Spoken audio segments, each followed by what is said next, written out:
Ako po si Dr. Benigno Manlapas, isang doktor na nag-aalaga sa ating mga senior citizen dito sa Pilipinas. Kung kayo po ay nagigising ng 2:00 o 3:00 ng madaling araw, kahit hindi naman puno ang inyong pantog, kailangan ninyo itong marinig. Dahil isang simpleng gulay na kinakain ninyo sa gabi, oo, isang gulay, ang maaaring tahimik na pumipilit sa inyong mga bato na manatiling gising habang ang natitirang bahagi ng inyong katawan ay nagmamakaawang magpahinga. Sa aking karanasan bilang isang doktor na nag-aalaga sa mga nakatatanda sa buong Pilipinas at maging sa ibang bansa, madalas ko itong nakikita. Mga lolo at lola na sinusubukang matulog ng mahimbing, ngunit hindi namamalayan na nagdadagdag pala sila ng maling gulay sa kanilang hapunan. At ang kapalit nito ay pira-pirasong tulog, pagkapagod, at minsan pa nga ay mataas na presyo ng dugo sa umaga. Ngayon, ipapakita ko sa inyo ang 5 pangunahing gulay na tumutulong sa inyong pantog na makatulog sa buong gabi at ang 3 karaniwang gulay na dapat ninyong iwasan pagkatapos ng 7:00 ng gabi kung gusto ninyong mabawasan ang paghihi sa gabi. Pero bago tayo magsimula, maaari ko po bang itanong kung taga saan po kayo nanonood at anong oras na po diyan ngayon? Pakisabi naman po sa comment sa ibaba, kahit isang linya lang ay malaking tulong na para makakonekta ako sa inyo.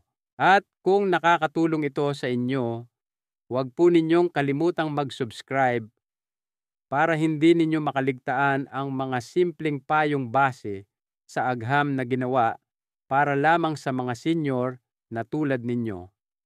Sige po, magsimula na tayo. Pagkatapos ng edad na 60, maraming nakatatanda sa buong Pilipinas ang tahimik na nagsisimulang mapansin ang isang kakaibang paulit-ulit na nangyayari sa kanilang mga gabi. Humihiga kayo ng payapa pagkatapos ng hapunan, iniisip na madali lang darating ang antok. Ngunit makalipas lamang ang ilang oras, muli na namang bumubukas ang inyong mga mata.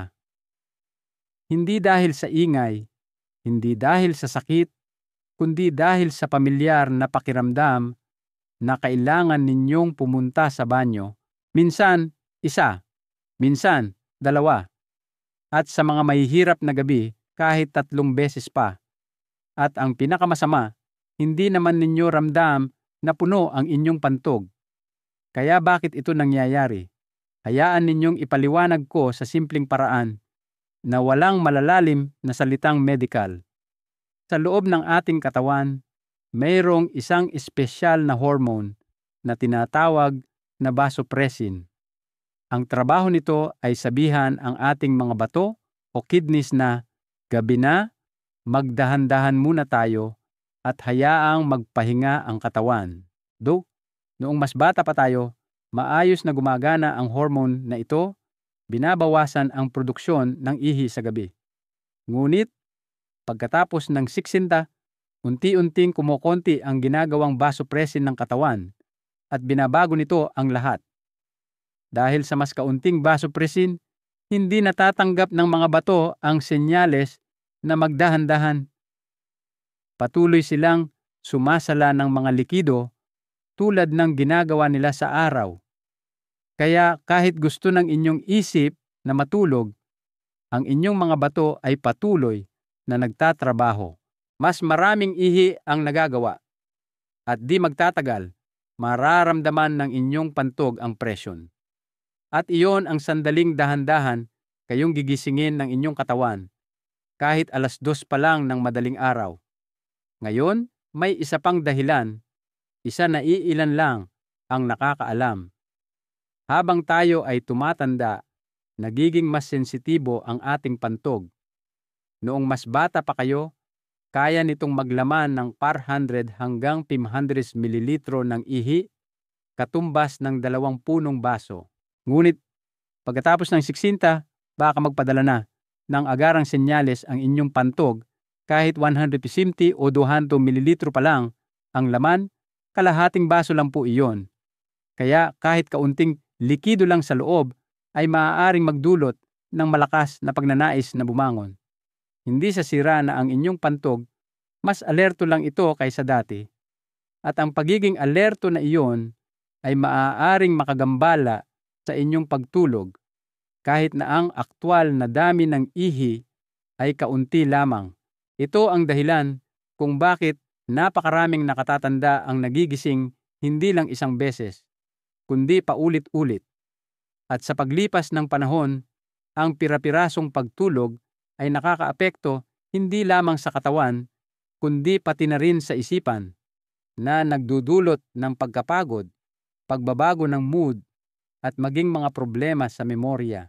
Pero teka, mayroon pa.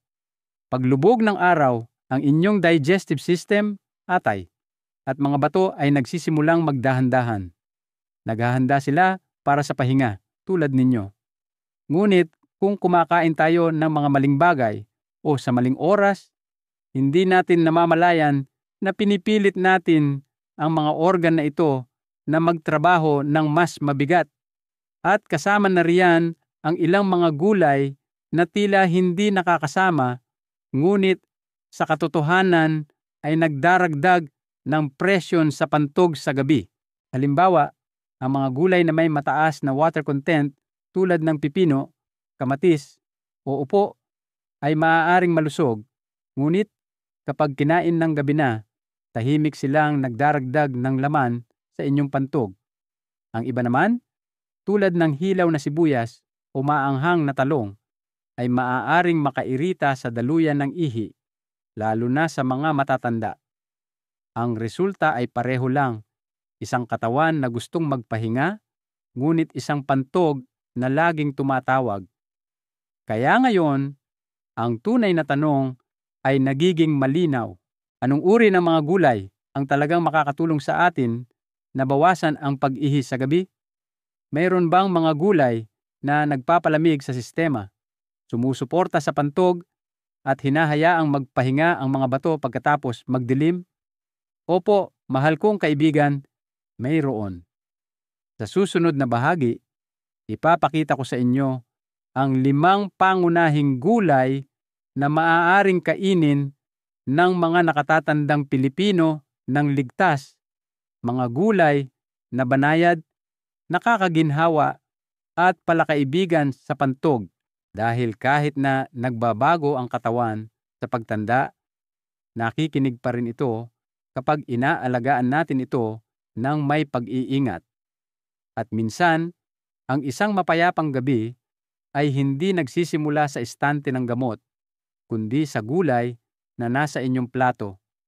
Tuklasin natin sila ng sama-sama. Narito ang 5 pangunahing gulay para pakalmahin ang pantog at bawasan ang pag-ihi sa gabi para sa mga senior na Pilipino na higit 60 anyos. Una ay ang upo, ang banayad na gulay na nagpapalamig at sumusuporta.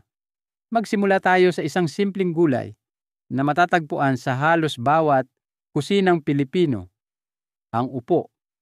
Sa unang tingin, maaaring hindi ito kahanga-hanga. Ito ay maputlang berde, matubig at malambot. Ngunit sa loob ng simpleng gulay na ito ay mayroong malalim na kapangyarihang magpalamig na lalong mahalaga para sa mga senyor na nahihirapan sa putol-putol na tulog. Ang upo ay mahigit 90% tubig, ngunit madali itong matunaw kahit ng mga may mabagal na metabolismo pagkatapos ng 60. Hindi tulad ng ibang matutubig na gulay na nagpapakabag sa tiyan, pinapakalma ng upo ang sistema at dahan-dahang pinapalamig ang atay. Para sa mga nakatatanda, ito ang susi dahil kapag kalmado ang atay at digestive tract, hindi masyadong na-stimulate ang mga bato. At ang isang kalmadong atay ay humahantong sa isang kalmadong pantog na nangangahulugang mas kaunting pagpunta sa banyo sa gabi. Ang Ayurveda ay matagal nang gumagalang sa upo para sa mga katangian nitong nagpapababa ng init sa katawan. Tinatanggal nito ang sobrang init, sumusuporta sa daloy ng ihi sa araw, at binibigyan ang pantog ng oras na magpahinga sa gabi. Ang pinakamagandang oras para kumain ng upo ay sa maagang gabi, sa pagitan ng 5:00 p.m. at 6:30 p.m. Huwag masyadong malapit sa oras ng pagtulog. Maaari itong bahagyang pakuluan o ihanda bilang ginisang upo na may bawang at kaunting luyang dilaw. Iwasang magdagdag ng masyadong maraming pampalasa. Hayaan ninyong ibahagi ko ang kwento ni Mang Raul, 68 taong gulang mula sa Batangas. Ilang taon siyang gumigising ng 2 beses bawat gabi. Iniisip na dahil lang ito sa kanyang edad. Sinubukan niya ang mga sleeping pill, binawasan ang tubig, at inwasan pa ang mga prutas. Walang gumana hanggang isang araw. Iminungkahi ng kanyang manugang na palitan ang kanyang late dinner ng isang simpleng ginisang upo na may malambot na kanin tuwing 6 p.m. Sa loob ng tumong araw, 1 beses na lang siyang nagigising. Pagkatapos ng 1 buwan, nakakatulog na siya ng 6 na buong oras. Ngumiti siya at sinabing, "Hindi ko akalain na ang isang tahimik na gulay ay magdudulot ng ganito kapayapang mga gabi. Kaya mahal kong kaibigan, huwag baliwalain ang kapangyarihan ng pagiging simple. Minsan, ang isang mangkok ng mainit na upo ay maaaring mas epektibo kaysa sa anumang mamahaling gamot o tableta." Ikalawa, mga dahon ng malunggay. Ang mainit na berdeng nagbabalanse sa loob. Ngayon, lumipat tayo sa isang bagay na berde, mabango, at malalim na nakaugat sa mga kusinang Pilipino. Mga dahon ng malunggay. Hindi tulad ng upo na nagpapalamig, ang malunggay ay may banayad na epektong nagpapainit, ngunit hindi ito masamang bagay para sa mga senyor na may mahinang panunaw, mabagal na metabolismo, at pamamaga sa mga binti o tiyan. Ito ay nagsisilbing tahimik na suporta. Nakakatulong ang malunggay na pasiglahin ang panunaw at pinapabuti ang metabolic function, lalo na sa mga matatanda. Ang mga compound nito ay sumusuporta sa function ng atay, binabawasan ang pagpapanatili ng likido, at tumutulong sa banayad na paghihi, hindi masyadong marami, hindi masyadong kaunti. Ang nagpap-espesyal dito ay hindi tulad ng matatapang na diuretic o malalakas na halamang gamot. Ang malunggay ay matatag. Hindi nito binibigla ang sistema. Tinuturuan nito ang katawan na balansehin ang mga likido sa araw upang hindi gaanong makaramdam ng presyon ang pantog sa gabi. Ang malunggay ay dapat laging kinakain ng luto, hindi hilaw sa pagtanda. Ang pinakamagandang oras ay sa tanghalian, sa pagitan ng 2 at 2:05 p.m. Ihanda ito ng simple, bilang tinulang manok na may malunggay, ginisang munggo na may malunggay, o ihalo sa inyong ulam. Iwasang isabay ito sa mga maasim na pagkain sa gabi. Hayaan ninyong ikwento ko sa inyo si Aling Lita, isang 70 taong gulang mula sa Cebu. Siya ay dumaranas ng pamamaga sa kanyang mga paa at gumigising din ng 3 beses sa gabi para umihi. Pinayuhan siya ng kanyang doktor na kumain ng mainit na ulam na may malunggay tuwing tanghali at bawasan ang asin pagkatapos ng 8:30 p.m. Pagkatapos ng 3 linggo, nabawasan ang pamamaga. Ngunit mas mahalaga, nagsimula siyang makatulog ng dire-diretso sa gabi. Sabi niya, "Dati akala ko ang mga gulay na ito ay para lang sa diabetes. Pero ngayon, naging mataliko na silang kaibigan."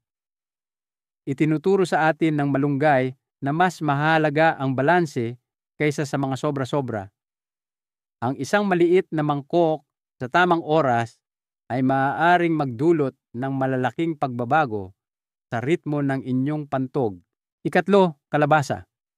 Ang gintong ginhawa para sa isang sensitibong pantog. Susunod, pag-usapan natin ang kalabasa. Malambot, matamis, at banayad sa tiyan. Maraming nakatatanda ang iniisip na ang kalabasa ay isang walang buhay na gulay na ginagamit lamang tuwing mahal na araw o sa mga espesyal na okasyon. Ngunit nakatago sa loob ng kulay kahel nito ay isang regalo para sa mga senyor na nahihirapan sa pagiging sensitibo ng pantog. Ang kalabasa ay mayaman sa beta-carotene na sumusuporta sa lining ng pantog at urinary tract. Nakakatulong itong bawasan ang pamamaga, pinapakalma ang iritasyon at pinapahinahon ang biglaang pagnanais na umihi, lalo na sa gabi.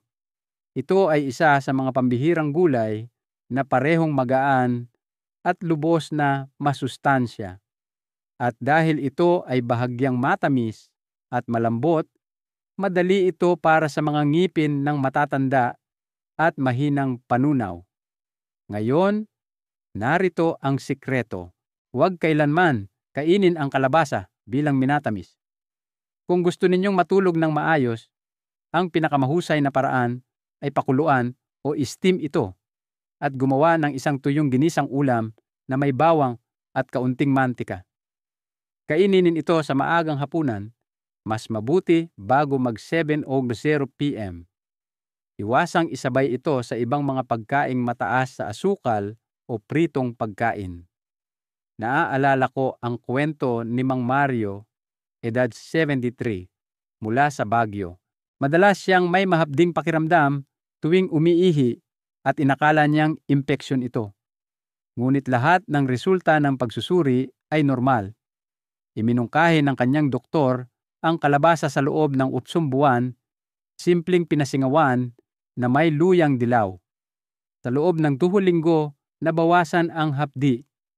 At mas mahalaga, sabi niya, sa wakas, naramdaman kong payapa na ang pantog ko sa gabi. Tinatawag niya ngayon ang kalabasa na gulay na muling nagpatahimik sa kanyang mga gabi. Kaya kung ang inyong pantog ay parang may sugat, masikip o iritado, subukan ang kalabasa. Maaaring ito ang gintong susi na hinihintay ng inyong mga gabi. Ika-4, carrot. Ang mayaman sa fiber na tumutulong magpagaan ng presyon. Ngayon, tingnan natin ang isang halamang ugat na halos lahat ng Pilipino ay kinalakihan na ang carrot. Matingkad na kahel, bahagyang matamis, at madalas na matatagpuan sa mga handaan. Ang carrot ay higit pa sa masarap para sa mga nakatatanda. Nagbibigay ito ng 2 mahalagang benepisyo, suporta sa panunaw at pagbabawas ng presyon sa pantog. Maraming senior ang hindi nakakaalam na ang constipation at kabag ay maaaring tahimik na pumipindot sa pantog. Kapag ang mga bituka ay puno o mabagal, tinutulak nito ang mga kalapit na organ, lalo na ang pantog. Ang presyon na ito ay nagtitrigger ng mga maling senyales na nagpaparamdam sa inyo na kailangan ninyong umihi kahit na halos wala namang laman ang pantog. Ang carrots ay mataas sa soluble fiber na dahan-dahang sumusuporta sa pagdumi at nililinis ang sobrang karga mula sa tiyan. Para sa pinakamahusay na epekto, ang carrots ay dapat kainin ng bahagyang pinasingawan o ginisa. Iwasang kainin ito ng hilaw sa gabi o ihalo sa gatas. Ang perpektong oras ay bago mag 6:30 p.m. bilang bahagi ng isang magaan na hapunan, marahil sa ginisang carrots at gisantes o ginadgad sa sinangag. Hayaan ninyong ipakilala ko sa inyo si Aling Fatima, isang 69 taong gulang na retiradong guro mula sa Davao. Madalas siyang nakakaramdam ng kabag sa gabi na sinusundan ng palagiang pagpunta sa banyo. Sinabihan siya ng kanyang doktor na dagdagan ang fiber at kumain ng lutong carrots tuwing gabi bago ang kanyang pagdarasal. Pagkatapos ng 1 linggo, napansin niyang gumaan ang pakiramdam ng kanyang tiyan. Pagkatapos ng 2 linggo, ang kanyang mga pagpunta sa banyo ay bumaba mula 3 sa isang gabi, naging 1 na lang. Tumawa siya at sinabing, "Sana may nagsabi sa akin nito dati. Sinasabi ko ang edad ko, hindi ang tiyan ko." Kaya kung nagugulo ang inyong mga gabi, suriin din ang inyong panunaw. Minsan, ang presyon ay hindi mula sa pantog, kundi mula sa kung anong tahimik na nakapatong dito. 5, kundol. Ang nagpapalamig na puting himala para sa mahimbing na gabi.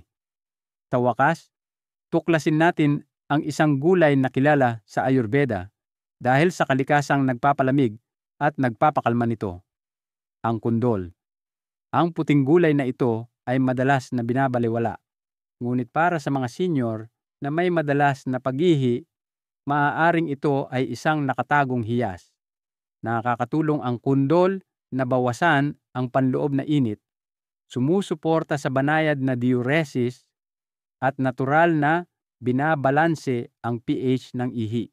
Ang sobrang asido sa ihi ay maaaring makairita sa pantog na nagiging dahilan para magpadala ito ng mga senyales kahit na bahagya pa lang itong napupuno. Nakakatulong ang kundol na gawing alkaline ang sistema na ginagawang mas relax ang kapaligiran sa pantog. Sinusuportahan din nito ang paggana ng bato nang hindi labis na pinasisigla ang pantog sa gabi. At dahil mayaman ito sa tubig, ngunit magaan tunawin, nakakatulong itong linisin ang katawan sa araw na nagbibigay daan para sa mas mahusay na pagtulog sa gabi. Maaari ninyo itong steam, idagdag sa magaan na ginisang ulam o gawing sopas bago mananghalian. Iwasang kainin ito ng hilaw o uminom ng malamig na katas ng kundol sa gabi. Ang pinakamagandang oras ay sa pagitan ng 12:00 at 2:00 PM bilang bahagi ng isang simpleng tanghalian. Hayaan ninyong ikuwento ko sa inyo si Mang Nestor, 75 taong gulang mula sa Iloilo. Palagi siyang umiinom ng katas ng kundol tuwing 2 PM. Iniisip na lilinisin nito ang kanyang katawan, ngunit sa halip ay nagigising siya ng 3 beses bawat gabi. Hiniling sa kanya ng kanyang nutrisyonista na ilipat ang parehong gulay sa oras ng tanghalian sa anyo ng mainit na sopas. Ang resulta, sa loob ng 1 linggo, nakatulog siya mula 6:30 PM hanggang 5:00 AM nang walang pagkaantala. Ngumiti siya at sinabi, "Hindi lang pala kung ano ang kinakain natin, kundi kung kailan natin ito kinakain." Kaya, mahal na nakatatanda, ang kundol ay tulad ng isang banayad na ilog, tahimik, dalisay, at pinakamahusay na igalang sa araw. Narito ang 5 gulay na dapat iwasan pagkatapos ng 7:00 PM kahit na tila malusog ang mga ito. Una, hilaw na kamatis, ang maasim na nanghihimasok sa inyong panggabing salad. Ang mga kamatis ay makulay, puno ng lasa, at matatagpuan sa halos bawat kusinang Pilipino. Ngunit kapag kinain ng hilaw, pagkatapos lumubog ang araw, maaari silang magdulot ng higit na pinsala kaysa sa kabutihan, lalo na sa mga senior na higit sa 60. Ang mga hilaw na kamatis ay mayaman sa natural na mga asido, kabilang ang citric at malic acid. Ang mga asidong ito ay maaaring makairita sa lining ng pantog, lalo na kapag bumabagal na ang inyong sistema sa gabi. Para sa mga nakatatanda na may sensitibong panunaw o bahagyang problema sa ihi, ang iritasyong ito ay maaaring humantong sa mas madalas na pagnanais na umihi kahit nakalahati pa lang ang laman ng pantog. Maraming matatanda tulad ni Mang Pido mula sa Pampanga ang dating nasisiyahan sa salad ng kamatis at sibuyas sa bawat hapunan.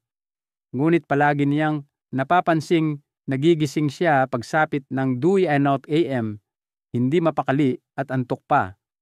Simpleng pinayuhan siya ng kanyang doktor na ilipat ang hilaw na kamatis sa tanghalian at sa loob ng 1 linggo, tumigil ang kanyang mga paggising sa gabi.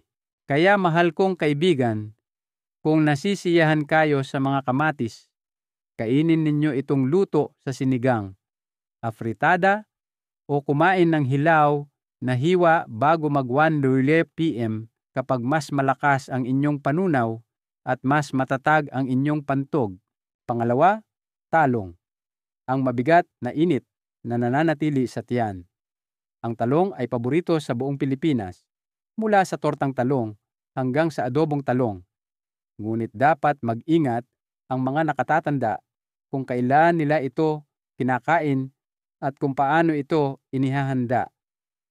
Kilala ang talong sa pagdudulot ng panloob na init at maaaring maging sanhi ng kabag, lalo na kapag kinain ng prito o may maraming pampalasa. Ang nakulong na hangin na ito ay hindi lamang nakakagambala sa panunaw. Maaari rin itong pumindot sa pantog na lumilikha ng mga maling senyales sa gabi. Mas matagal ding matunaw ang talong, lalo na para sa mga may mabagal na metabolismo o mahinang paggana ng atay. Kapag kinain ng gabi na, pinapanatili nitong abala ang katawan sa halip na hayaan itong magpahinga at mag-ayos. Kunin natin ang halimbawa ni Aling Mina mula sa Ilocos. Dati siyang kumakain ng ginisang talong na may kanin bandang 8 mapisounds PM at nagtataka kung bakit siya nakakaramdam ng kabigatan sa gabi at nagigising ng 2 beses. Inilipat ng kanyang anak ang hapunan sa isang magaan na sabaw at binigyan lamang siya ng talong tuwing tanghalian. Di nagtagal, gumaan ang pakiramdam ng kanyang tiyan at naging mas kalmado ang kanyang mga gabi. Kaya kung nasisiyahan kayo sa talong, kainin ito bago mag-2 p.m. at mas mabuting inihaw o pinasingawan, hindi prito. Pangatlo, hilaw na sibuyas.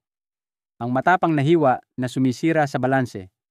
Ang mga sibuyas ay madalas na idinadagdag ng hilaw sa mga ensalada, sausawan o mga pagkaing panggabi upang magdagdag ng lasa at lutong. Ngunit para sa mga senior, ang hilaw na sibuyas sa gabi ay maaaring tahimik na mag-trigger ng ilang mga problema. Una, mas mahirap tunawin ang hilaw na sibuyas kaysa sa inaakala natin. Maaari itong maging sanhi ng acid reflux, kabag, at kahit na bahagyang heartburn. At kapag hindi natunaw ng maayos ang inyong pagkain, nagpapadala ito ng mga nakakalitong senyales sa inyong nervous system, kasama na ang pantog. Gayon din, ang mga hilaw na sibuyas ay maaaring makairitant sa daluyan ng ihi sa mga sensitibong individual, lalo na kung malamig o may kasamang maasim na pagkain. Para sa mga matatanda, ang mga trigger na ito ay maaaring mga hulugan ng paggising ng 2 o 3 beses kahit na hindi puno ang pantog. Naaalala ko si Mang Cardo, 72 taong gulang mula sa Tarlac, na mahilig sa hilaw na sibuyas na may kalamansi sa kanyang hapunan. Ngunit hindi niya kailanman iniugnay ang maliit na ugaling iyon sa kanyang putol-putol na tulog. Nang payuhan siya ng kanyang doktor na lumipat sa nilagang sibuyas sa ulam sa tanghalian, nagbago ang mga bagay. Sa loob ng 8 araw, umayos ang kanyang tiyan at tumigil sa pagtawag ang kanyang pantog sa gitna ng gabi. Kaya mahal na nakatatanda, itabi ang inyong mga sibuyas para sa araw at kaininin itong luto, hindi hilaw pagkatapos lumubog ang araw. Pang-4, spinach o kangkong. Ang berdeng nangangailangan ng tamang oras. Ang spinach o kangkong ay madalas na tinatawag na superfood, puno ng iron, fiber, at lakas. At oo, ito ay mabuti para sa inyo, ngunit kapag nasa tamang oras lamang. Ang spinach ay mayaman sa oxalates, mga natural na compound na maaaring bumuo ng mga kristal sa bato kung hindi maayos na mailalabas. Bagaman hindi ito problema para sa lahat, ang mga senyor na may banayad na issue sa bato o mababang pag-inom ng tubig ay maaaring maapektuhan. Ang pagkain ng spinach sa gabi ay maaaring humantong sa maasim na ihi o iritasyon sa ihi, lalo na habang natutulog. Gayun din, ang spinach ay mataas sa fiber, ngunit maaaring maging sanhi ng kabag kung hindi naluto ng maayos. Nagdaragdag ito sa presyon sa tiyan na maaaring hindi direktang magparamdam na mas puno ang pantog kaysa sa totoo. Si Aling Nena mula sa Laguna, edad 67, ay palaging kumakain ng adobong kangkong para sa hapunan. Iniisip na ito ay malusog. Ngunit ang kanyang mga gabi ay hindi mapakali at madalas siyang may mahabding pakiramdam habang umiihi. Nang payuhan siya ng kanyang doktor na ilipat ang mga ulam na may spinach sa tanghalian at isabay ito sa kanin, bumuti ang mga bagay.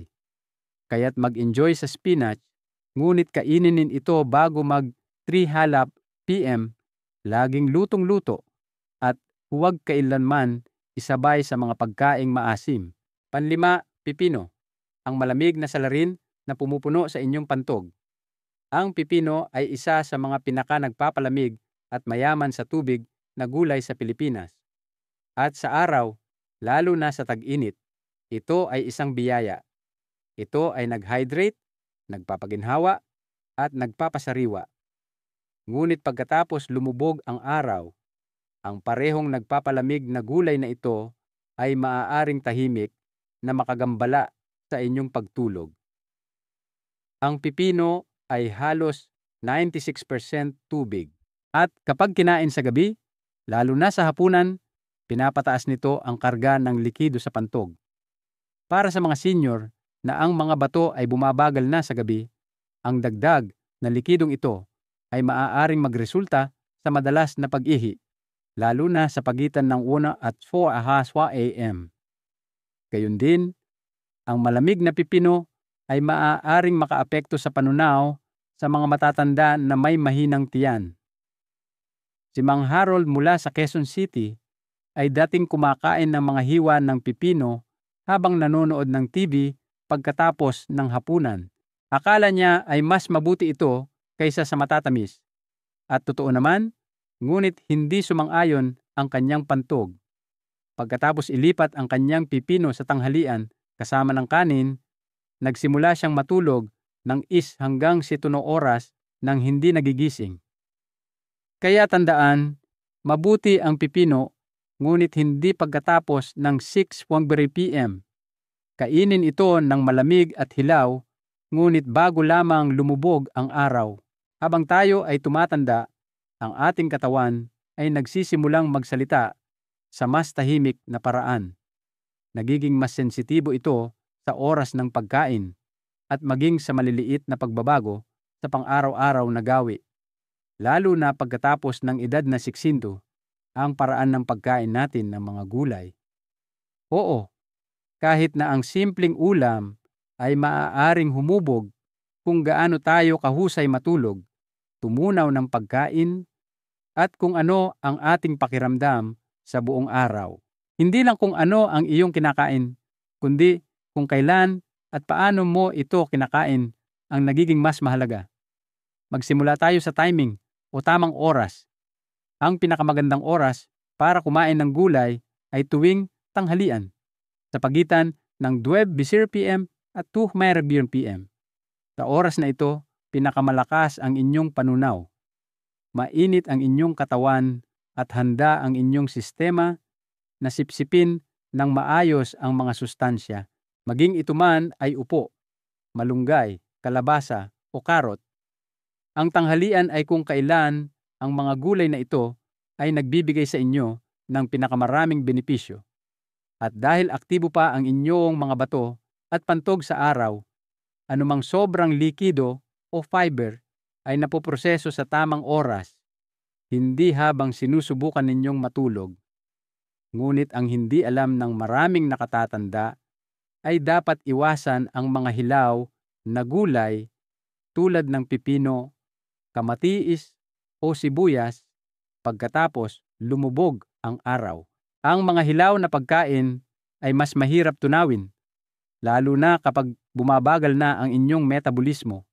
Lumilikha sila ng hangin, kabag, at minsan ay presyon sa pantog na nagpapagising sa inyo ng hindi kinakailangan sa gabi. Kung mahilig kayo sa mga ensalada, kainin ito bago mag 3:00 p.m. at panatiling mainit, magaan, at malambot ang luto ng hapunan. Ngayon, pag-usapan natin ang mga paraan ng pagluluto. Pagkatapos ng siksi, mas gusto ng katawan ang lambot, init, at kahinahunan kahit sa pagkain. Kaya iwasan ang mga prito, maanghang, o mabibigat na sarsa sa gabi. Sa halip, subukan ang mga gulay na pinasingawan, bahagyang ginisa, nilaga, o pinakuluan sa magaan na sabaw. Pinapanatili ng mga pamamaraang ito ang nutrisyon habang ginagawang madali ang panunaw para sa inyong sistema. Upang madagdagan ang benepisyo, magdagdag ng maliit na kutsara ng mantika o isang kurot ng paminta sa inyong mga lutong gulay. Ang mantika ay tumutulong na dalhin ang mga sustansya ng mas malalim sa mga tissue, lalo na ang mga bitamina A at K. At ang paminta ay dahan-dahang nagpapalakas ng metabolismo at pinipigilan ang kabag. Isang maliit na dagdag na gumagawa ng malaking pagkakaiba.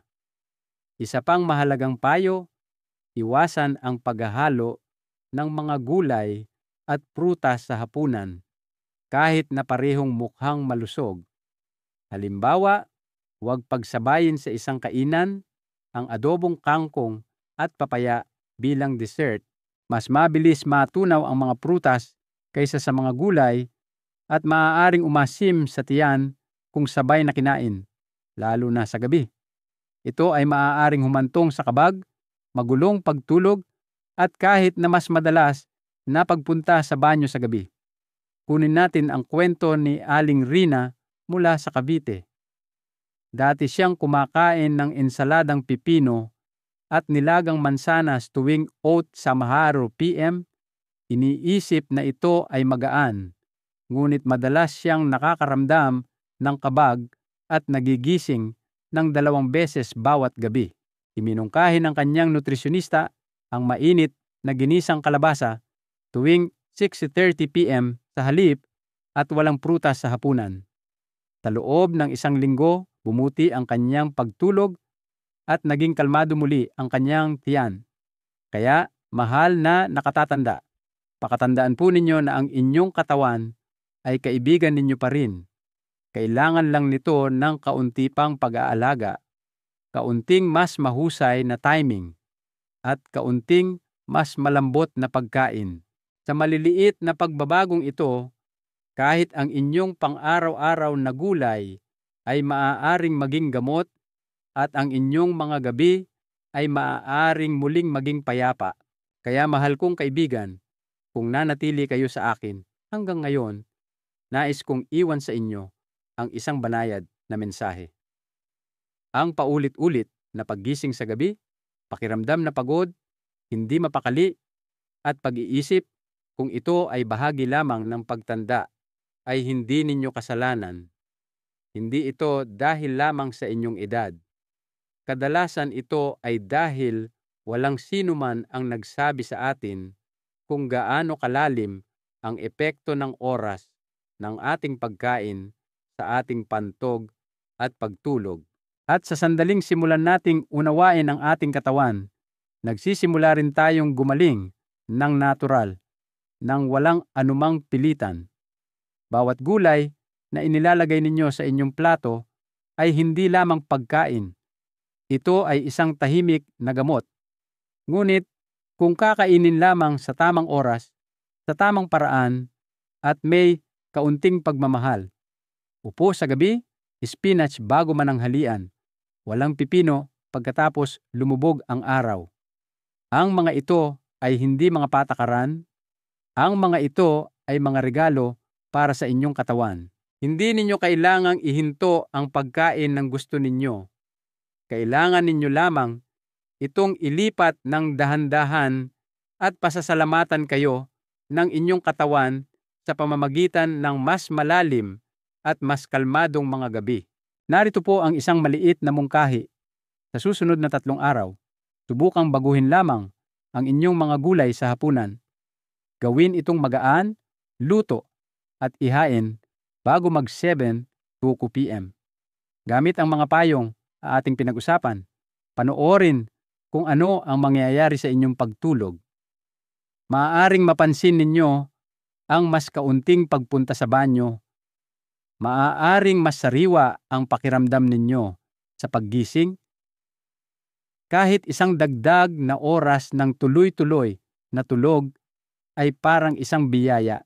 At kung susubukan ninyo ito at may bumuti sa inyong pakiramdam, gusto ko po talagang marinig mula sa inyo. Isang mahalagang aral ang ating natutunan. Ang paggaling ay hindi kailangang maging mabilis o magastos. Minsan, nagsisimula ito sa simpleng pag-unawa at pakikinig sa ating katawan.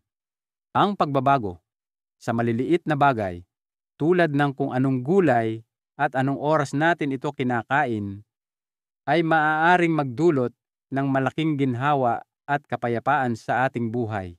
Pakitype po ang salitang pag-asa sa comment sa ibaba kung nakaramdam kayo kahit kaunting pagbabago o kung naniniwala kayong posible pa rin ang mahimbing na pagtulog. Ang isang salitang iyon ay maaaring makatulong sa isa pang nakatatanda sa isang lugar sa Pilipinas na huwag makaramdam na nag-iisa sila sa kanilang paglalakbay dahil lahat tayo ay sabay-sabay na naglalakad, dahan-dahan, may pag-iingat at may malasakit. At kung nakatulong sa inyo ang video na ito kahit sa maliit na paraan, mangyaring isaalang-alang ang pagbabahagi nito sa isang taong mahalaga sa inyo.